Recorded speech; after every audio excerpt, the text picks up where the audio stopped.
আজকে আমি তোমাদের আমার গণিত বইয়ের 120, 121 ও 122 এই তিনটি পৃষ্ঠা নিয়ে আলোচনা করছি। তোমরা যারা চ্যানেলে নতুন অবশ্যই চ্যানেলটিকে সাবস্ক্রাইব করে নিও এবং যারা আগে থেকে সাবস্ক্রাইব করে রেখেছো তাদেরকে অসংখ্য ধন্যবাদ। তারা কি বলেছে এখানে, স্কুলের পাঁচিল রং করি। সুজাতা ও সমীর ঠিক করেছে স্কুলের পাঁচিল রং করবে। সুজাতা পাঁচিলের 2/8 অংশ রং করেছে ও সমীর করেছে 1/8 অংশ। ওরা দুজনে মোট পাঁচিল রং করেছে, তাহলে এখানে মোট বলা আছে। তাহলে এখানে আমরা কি করব, 2/8 অংশ এবং 1/8 অংশকে যোগ করব। তাহলে 2/8 অংশ যুক্ত 1/8 অংশ, তার যোগ করলে কত হবে। তাহলে এখানে আমাদের হর কি একই আছে, 8 আছে। তাহলে আমরা এখানে হরে কত লিখবো, 8 লিখবো।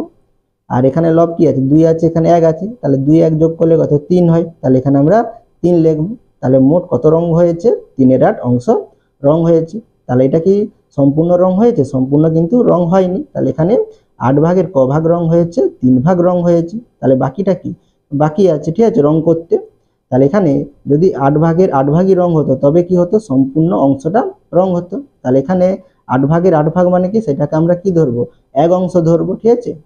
আর কতটা রং করা বাকি আছে, তাহলে কতটা রং করা বাকি আছে দেখো। তাহলে মোট কাজ, তাহলে আমরা কত ধরবো, এক অংশ ধরবো। তাহলে সমান কত, এক অংশ। তাই বাকি আছে, তাহলে বাকি আছে কত, তাহলে মোট কাজ যদি এক অংশ হয় আর রং করা হয়েছে কত, 3/8 অংশ। তাহলে আমরা এক অংশ থেকে 3/8 অংশ বিয়োগ করবো। তাহলে কি লিখবো, এক অংশ বিয়োগ কত, 3/8 অংশ সমান। তাহলে এখানে এক অংশ আছে, তাহলে এক অংশ মানে কি, তাহলে 8 ভাগের 8 ভাগ যদি হতো তবেই কি হতো, সম্পূর্ণ অংশ হতো। তাহলে এখানে আমরা এককে কি লিখবো, 8-এর 8 লিখবো, ঠিক আছে। অংশ বিয়োগ কত লিখবো, 3/8। তাহলে এখানে আমাদের হর কি একই হয়ে যাচ্ছে, 8 হয়ে যাচ্ছে। তাহলে এখানে আমরা হর কত লিখবো, 8 লিখবো। আর এখানে আমরা কি করব, লবকে বিয়োগ করব। তাহলে 8 থেকে 3 বিয়োগ করলে কত, 5 হয়। তাহলে এখানে 5 লিখব। তাহলে এখানে কত রং করতে বাকি আছে, 5/8 অংশ রং করতে বাকি আছে।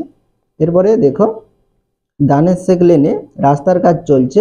প্রথম দিনে রাস্তার 2/5 অংশ কাজ হয়েছে, কিন্তু দ্বিতীয় দিনে মাত্র 1/5 অংশ কাজ হয়েছে।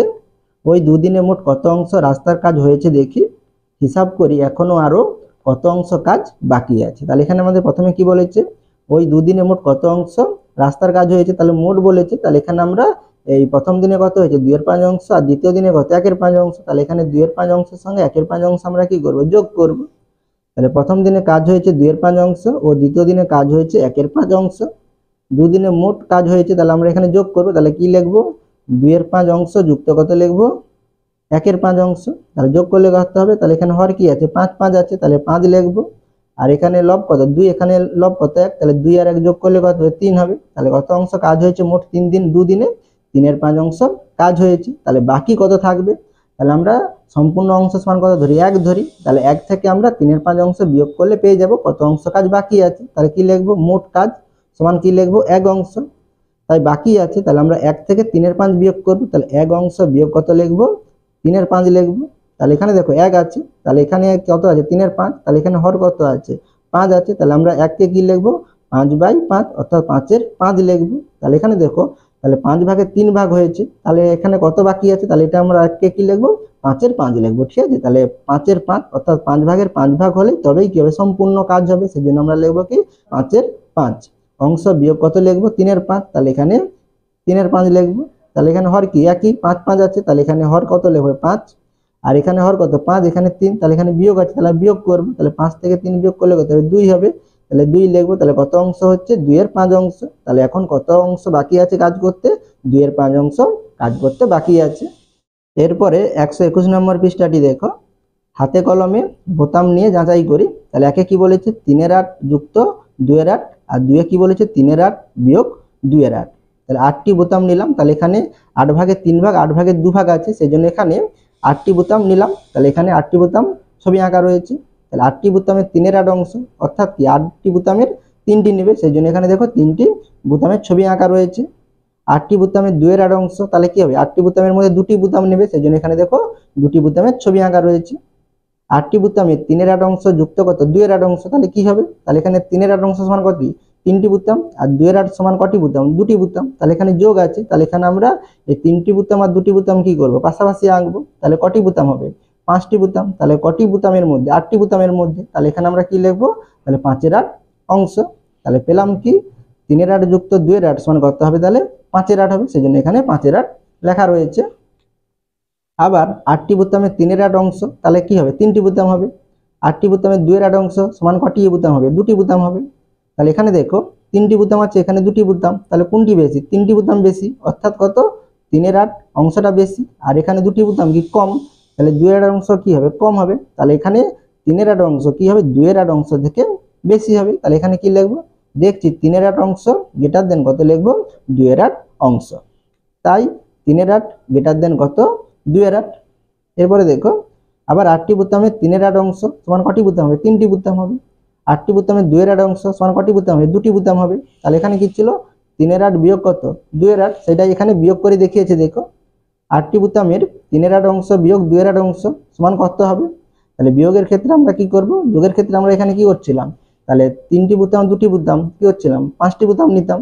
তাহলে এখানে আমাদের কি আছে বিয়োগ আছে, তাহলে এখানে আমরা কি করব, তাহলে এখানে 3টি বোতাম আছে, এখানে 2টি বোতাম আছে, তাহলে এর একটি বোতাম বাদ দেবো, এর একটি বোতাম বাদ দেবো, আর এখানে একটি বাদ দেবো, এখানে একটি বাদ দেবো। তাহলে এখানে কটি বেশি রয়ে যাচ্ছে, একটি বেশি রয়ে যাচ্ছে, সেই জন্য এখানে আমরা কি লিখবো কি আঁকবো, এখানে একটি বোতাম আঁকবো। তাহলে কটি বোতামের মধ্যে 8টি বোতামের মধ্যে, তাহলে 8টি বোতামের মধ্যে একটি বোতাম, তাহলে সেটাকে আমরা কি লিখবো, তাহলে 8 ভাগের 1 ভাগ, সেই জন্য এখানে দেখো 1-এর 8 আছে। তাহলে 3-এর 8 অংশ বিয়োগ কত 2-এর 8 অংশ সমান কত হবে, তাহলে 1-এর 8 অংশ হবে, সেটাই লিখেছে। দেখো তাহলে পেলাম 3-এর 8 বিয়োগ কত 2-এর 8 সমান কত হবে 1-এর 8। এরপরে 122 নম্বর পৃষ্ঠাটি দেখো, একই মাপে 3টি আয়তক্ষেত্রাকার কাগজ নিয়ে সমান 4টি ভাগ করলাম ও নানা অংশে রং দিয়ে কি পেলাম দেখি। তাহলে এখানে দেখো 3টি আয়তক্ষেত্রাকার কাগজ নিয়েছে, যেটার কি হবে মাপ কি হবে 3টারই সমান হবে, আর 3টিকে ক ভাগ করেছে 4টি ভাগে ভাগ করেছে। তাহলে এখানে দেখো প্রথম যে আয়তক্ষেত্রাকার কাগজটি আছে এটা ক ভাগে ভাগ করেছে 4 ভাগে ভাগ করেছে, আর ক ভাগে রং দেওয়া হয়েছে 1 ভাগে রং দেওয়া হয়েছে, তাহলে এটা আমরা কি লিখবো 1-এর 4 অংশ। আর এখানে এই কাগজটিকে ক ভাগে ভাগ করা হয়েছে 4 ভাগে ভাগ করা হয়েছে, আর ক ভাগে রং দেওয়া হয়েছে 2 ভাগে রং দেওয়া হয়েছে, তাহলে এখানে আমরা কত লিখবো 2-এর 4 অংশ। আর এখানে দেখো এই কাগজটিকে ক ভাগে ভাগ করা হয়েছে সেই 4 ভাগেই ভাগ করা হয়েছে, আর ক ভাগে রং দেওয়া আছে 3 ভাগে, তাহলে 4 ভাগের মধ্যে 3 ভাগ, তাহলে এখানে আমরা কি লিখবো 3-এর 4 অংশ। তাহলে এখানে দেখো সব থেকে বেশি রং কোথায় আছে, এখানে আছে 3 ভাগ অংশ, অর্থাৎ কি 3-এর 4 অংশ বেশি। আর এখানে সব থেকে কম রং কোথায় আছে, এখানে আছে, মানে 1 ভাগে দেওয়া আছে, অর্থাৎ কি 1-এর 4 অংশ কি হবে কম হবে। তাহলে 1-এর 4 অংশ কম আর 3-এর 4 অংশ কি বেশি। তাহলে এখানে আমরা কি লিখবো, দেখছি 1-এর 4 অংশ, তাহলে এখানে কি আছে 2-এর 4, তাহলে 1-এর 4 অংশ কম কার থেকে কম 2-এর 4 এর থেকে কম না বেশি কম, কারণ এখানে দেখো 1 ভাগ আছে এখানে 2 ভাগ আছে। তাহলে এখানে আমরা কি ব্যবহার করব, তাহলে 1-এর 4, তাহলে এখানে গ্রেটার দেন বসাবো না লেস দেন বসাবো, তাহলে এখানে কি 2-এর 4 বেশি, তাহলে হাঁটা কোন দিকে থাকবে 2-এর 4 এর দিকে থাকবে, অর্থাৎ আমরা লেস দেন চিহ্ন বসাবো। তাহলে 1-এর 4 লেস দেন কত 2-এর 4। এবারে দেখো 2-এর 4 আছে, এখানে কত আছে 3-এর 4 আছে, তাহলে 2-এর 4 বেশি না 3-এর 4 বেশি, তাহলে 2-এর 4 এ কটি রং আছে 2 ভাগে রং আছে, 3-এর 4 এ কি ভাগ আছে 3 ভাগ রং আছে, তাহলে এখানে আমার 3-এর 4টি বেশি হবে 2-এর 4 এর তুলনায়। তাহলে এখানে আমরা কি দেবো লেস দেন চিহ্ন ব্যবহার দেবো। তাহলে এখানে দেখো 1-এর 4 লেস দেন কত 2-এর 4 লেস দেন কত 3-এর 4, অর্থাৎ 1-এর 4 এর থেকে 2-এর 4 বড়, আর 2-এর 4 এর থেকে কত 3-এর 4 বড়। আর বিপরীত দিকে আমরা যদি বলি তাহলে 3-এর 4 এর থেকে 2-এর 4 ছোট, আর 2-এর 4 এর থেকে 1-এর 4 ছোট।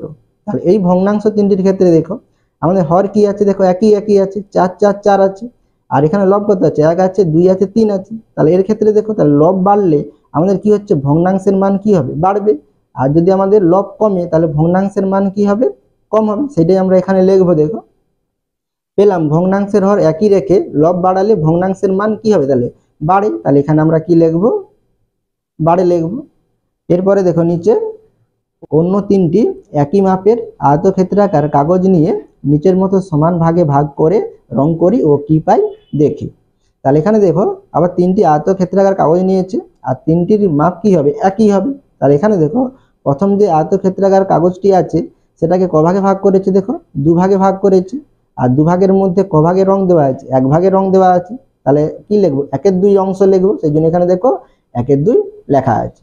এরপরে দেখো এখানে যে আর 2টি কাগজ আছে দুটির মাপ কি একই, তাহলে এখানে দেখো এই কাগজটিকে ক ভাগে ভাগ করেছে 3 ভাগে ভাগ করেছে 1 2 3, আর 3 ভাগের মধ্যে ক ভাগে রং করা হয়েছে 1 ভাগে রং করা হয়েছে, তাহলে এটা আমরা কি লিখবো 1-এর 3 লিখবো, তাহলে 1-এর 3 লিখলাম। তাহলে এখানে দেখো দুটি কাগজ কিন্তু একই, তাহলে এটাকে যদি আমরা 2 ভাগ করি তাহলে একটি ভাগ কি হবে বড় হবে, আর একই কাগজকে আমরা যদি 3 ভাগ করি তাহলে কি হবে ভাগগুলো কি হবে ছোট ছোট হবে, ঠিক আছে। সেই জন্য দেখো এখানে 1 ভাগ কি বড়, আর এখানে দেখো 3টি যে ভাগ আছে যে 3টি ভাগের দেখো আকার কি এর তুলনায় কি ছোট হবে, কারণ এখানে আমরা 3 ভাগ করেছি, সেই জন্য দেখো এর থেকে এর আকারটি ছোট, আর এখানে 1 ভাগ রং করা হয়েছে, সেই জন্য আমরা 1/3 লিখলাম। এরপরে দেখো একই কাগজকে এখানে ক ভাগে ভাগ করা হয়েছে, 1 2 3 4, 4 ভাগে ভাগ করা হয়েছে। তাহলে 4 ভাগের মধ্যে ক ভাগে রং দেওয়া হয়েছে, 1 ভাগে রং দেওয়া হয়েছে, তাহলে এটা আমরা কি লিখবো, 1/4 লিখবো। তাহলে এখানে দেখো একই কাগজকে এখানে যদি আমরা 4 ভাগ করি তাহলে কি হবে, তাহলে এর আকারটা কি হবে, ছোট হবে। ঠিক আছে, সেজন্য দেখো এর থেকে আবার কি এর আকারটা কি 1 ভাগের আকারটা ছোট। এখানে তোমাদের আমি একটি ছোট উদাহরণ দিয়ে তোমাদের বুঝাচ্ছি। একটি চকলেটকে আমরা যদি 2 ভাগ করে 2 জনকে দেই তাহলে 2 জন পাবে, আর একটি চকলেটকে আমরা যদি 3 ভাগ করে 3 জনকে দেই তাহলে কি হবে, তাহলে এখানে 2 জনকে যে চকলেটটা দিয়েছিলাম তার ভাগের থেকে তোমাদের যে 3 জনকে দিয়ে দিলাম সেই ভাগটা কি ছোট হবে না ছোট হবে না, ছোট হবে, কারণ একই চকলেট 3 ভাগ করেছি, তাহলে তোমরা কি কম পাবে সেই 2 ভাগের থেকে। আর এখানে আবার একই চকলেটকে যদি আমরা 4 ভাগ করে 4 জনকে দেই তাহলে তার আকার কি হবে, ছোটই হবে, কারণ 4 জনকে দিয়েছি একই চকলেট, তাহলে কি হবে, কম পরিমাণ পাবে।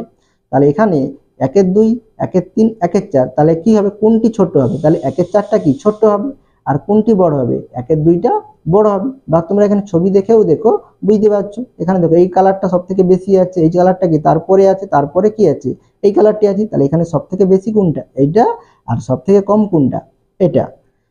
তাহলে দেখছি, তাহলে এখানে কি আছে দেখো 1/2, তারপরে কত লেখা আছে 1/3, তারপরে লেখা আছে কত 1/4। তাহলে এখানে 1/2 বড় না 1/3 বড়, তাহলে এখানে আমাদের 1/2টা বড় হবে। তাহলে এখানে ছবিতেই দেখো তাহলে আমাদের বেশি কালার আছে, তাহলে 1/2টা কি হবে, বেশি হবে। তাহলে কার তুলনায় 1/3 তুলনায়, তাহলে 1/2 বেশি বড়। তাহলে এখানে আমরা কি করবো, হাঁটা 1/2 এর দিকে রাখবো, তাহলে এখানে আমরা গ্রেটার দেন চিহ্ন ব্যবহার করবো। তাহলে 1/2 গ্রেটার দেন কত হবে 1/3। আবার এখানে দেখো 1/3, আবার এখানে কত আছে 1/4, তাহলে 1/3 বড় না 1/4 বড়, তাহলে এখানে আমাদের 1/3টা বড় হবে। এখানে দেখো কতটা পরিমাণ আকার আছে, এখানে দেখো এর থেকে কম পরিমাণ কালার আছে, তাহলে এখানে 1/3টা বড় কার থেকে 1/4 থেকে, তাহলে এখানে আমরা কি দেবো, গ্রেটার দেন চিহ্ন দেবো। তাহলে এখানে 1/2 গ্রেটার দেন কত 1/3 গ্রেটার দেন কত 1/4। তাহলে এর ক্ষেত্রে দেখো আমাদের লব কি একই, হর কি আছে আমাদের আলাদা আলাদা আছে। তাহলে এর ক্ষেত্রে দেখো আমরা কি করেছিলাম, এর ক্ষেত্রে আমাদের লব কি হর কি ছিল একই ছিল, আর এখানে লব বাড়লে কি হতো ভগ্নাংশের মান বাড়তো, আর লব কমলে ভগ্নাংশের মান কমতো। আর এখানে কিন্তু আমাদের বিপরীত হবে, এখানে আমাদের লব কি আছে একই আছে, আর হর কি আছে আলাদা আলাদা আছে। তাহলে 2 থেকে 3 3 থেকে 4, তাহলে এখানে দেখো 4 হতে কি হয়েছে আমাদের কি হচ্ছে ভগ্নাংশের মান কম হয়েছে। তাহলে আমাদের লব যদি একই থাকে হর যদি বাড়ে তাহলে ভগ্নাংশের মান কি হবে, কমবে। আর আমাদের হর যদি কমে তাহলে ভগ্নাংশের মান কি হবে, বাড়বে। ঠিক আছে, তাহলে সেটাই লিখবো। এখানে দেখো পেলাম ভগ্নাংশের লব একই রেখে, তাহলে ভগ্নাংশের লব একই রেখে হর বাড়ালে, তাহলে আমরা যদি হর বাড়াই তাহলে হর বাড়ালে ভগ্নাংশের মান তাহলে কি হবে, কম হবে। তাহলে এখানে আমরা কি লিখবো, কমে লিখবো। ঠিক আছে, আর এখানে যদি কথাটা যদি ঘুরিয়ে রাখতো লব একই রেখে হর বাড়ালে লেখা আছে, এখানে যদি বলতো হর কমালে তাহলে ভগ্নাংশের মান কি হবে, তাহলে হর যদি আমরা কমাই তাহলে কি হবে, ভগ্নাংশের মান কি হবে, বাড়ে। ঠিক আছে, এরপরে দেখো পাশে তোমাদের একটি নিজে করে এখানে ছক দিয়েছে, এটা তোমাদের নিজেদেরকে করতে হবে। তাহলে এখানে একের দাগে দেখো কি দিয়েছে 1/2, ফাঁকা দেওয়া আছে 1/3, তাহলে এখানে গ্রেটার দেন হবে না লেস দেন হবে সেটা বসাবো। তাহলে এখানে দেখো আমাদের লব কি একই, আর হর কি আছে 2 আছে 3 আছে, তাহলে লব যদি একই থাকে আর হর যদি আলাদা থাকে তাহলে আমরা কি করব, যার হর ছোট হবে সেই ভগ্নাংশটা কি হবে, বড় হবে, আর যার হর বড় হবে সেটা কি হবে আমাদের ছোট হবে। তাহলে এখানে আমাদের হর কার ছোট, 2 ছোট, তাহলে এই ভগ্নাংশটি কি বড় হবে। তাহলে এখানে আমরা কি করব, গ্রেটার দেন দেবো। তাহলে 1/2 গ্রেটার দেন কত 1/3। এবারে দেখো 2/5 2/6, তাহলে এখানে লব একই আছে 2 2 আছে, আর হর কত আছে 5 আছে, এখানে কত আছে 6 আছে। ঠিক আছে, তাহলে এখানে হর কত 5 ছোট, তাহলে এই ভগ্নাংশটি কি হবে, বড় হবে। আর এখানে হর কি 6, তাহলে এই ভগ্নাংশটি কি হবে আমাদের ছোট হবে। ঠিক আছে, তাহলে এবার 2/5 অংশটি বড় হবে। তাহলে এখানে আমরা কি দেব, গ্রেটার দেন চিহ্ন দেব। এরপরে দেখো 1/3, আর এখানে কত আছে 1/15। এটা একটু আমি অন্যভাবে বুঝিয়ে দিচ্ছি দেখো। তাহলে এখানে আমাদের লব কত 1, হর কত 13 আর 15। তাহলে একটা জিনিসকে আমরা যদি 13 ভাগ করে 1 ভাগ নেই যে পরিমাণ পাবো, তাহলে 15 ভাগ করলে যদি 1 ভাগ নেই তাই পরিমাণটা কি হবে, কমই হবে, কারণ এটাকে আমি 13 ভাগ করেছি, এটা কি করেছি 15 ভাগ করি, তাহলে এই আকারটা কি হবে, ছোট হবে, আর এর আকারটা কি হবে, বড় হবে। তাহলে এখানে আমাদের 1/3 1/13টা বড় হবে, তাহলে এখানে আমরা গ্রেটার দেন চিহ্ন ব্যবহার করব।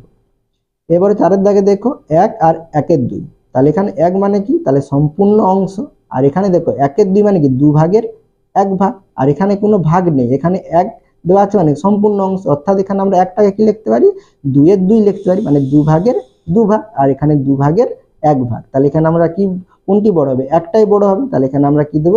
গ্রেটার দেন চিহ্ন দেব। আর একইভাবে দেখো এখানে 1/15 আছে, এখানে 1 আছে, তাহলে এখানে কোনটি বড় হবে? 1 বড় হবে। তাহলে এখানে আমরা কি ব্যবহার করব? লেস দেন চিহ্ন ব্যবহার করব। তাহলে 15/1 আর এখানে কি 1 আছে, 1 মানে কি আমরা কি লিখতে পারি? 15/15 লিখতে পারি, 15 লিখতে পারি। তাহলে 15টাই কি হবে? বড় হবে। তাহলে এখানে আমরা কি দেব? লেস দেন চিহ্ন দেব। তাহলে 1/15 লেস দেন কত? 1। তাহলে 6 দাগে দেখো, তাহলে 6/17 আর 6/11। তাহলে এখানে আমাদের কি আছে? লব একই আছে, আর হর কত আছে? 17 আছে, এখানে 11 আছে। তাহলে এখানে আমাদের হর যেটা কি হবে? ছোট হবে, সেই ভগ্নাংশটি কি হবে? বড় হবে। আর হর যদি বেশি হয়, বড় হয়, তাহলে সেই ভগ্নাংশটি কি হবে? আমাদের ছোট হবে। তাহলে এখানে আমাদের কোনটি বড় হবে? 6/11টি বড় হবে। তাহলে হাঁটা কোন দিকে থাকবে? আমাদের 6/11 দিকে থাকবে। তাহলে এখানে আমরা লেস দেন চিহ্ন বসাবো। তাহলে কি লিখব? 6/17 লেস দেন কত? 6/11। আশা করি তোমরা এই 3টি পৃষ্ঠার অঙ্ক বুঝতে পেরেছো। তোমরা অবশ্যই চ্যানেলটিকে সাবস্ক্রাইব করে নিও এবং আমার পাশে থাকো।